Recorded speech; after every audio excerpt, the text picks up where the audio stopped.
നിങ്ങളിൽ പലർക്കും ഈ സിനിമയിൽ അഭിനയിക്കാനോ അല്ലെങ്കിൽ സിനിമയിൽ എന്തെങ്കിലുമൊക്കെ ആഗ്രഹിക്കുന്ന ഒരുപാട് ആൾക്കാർ നമ്മളുടെ ഇടയിലുണ്ട്. അപ്പോൾ അവർക്ക് പറ്റിയ ഒരു സിനിമ, പടത്തിൻ്റെ പേര് ആശാൻ എന്നാണ്. നല്ലൊരു ബ്യൂട്ടിഫുൾ മൂവി, അതാണ് ഫസ്റ്റ് എടുത്ത് പറയാനായിട്ടുള്ളത്.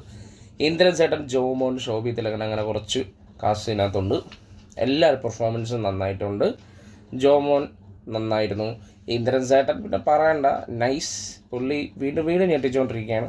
പിന്നെ ജോൺ പുള്ളിക്കാരൻ്റെ അമ്പിളി ഗപ്പിക്ക് ശേഷം 3ാമത്തെ പടമാണ്. Nice work. സോങ്സ് കൊള്ളാമായിരുന്നു, ബാക്ക്ഗ്രൗണ്ട് സ്കോർ കൊള്ളാമായിരുന്നു. മൊത്തത്തിൽ ഒരു ഫീൽ തരുന്ന ഒരു പടമാണ്. 2 വ്യക്തികളുടെ കഥയാണ്, സിനിമാ മോഹികളുടെ കഥയാണ് ഈ ഒരു സിനിമ.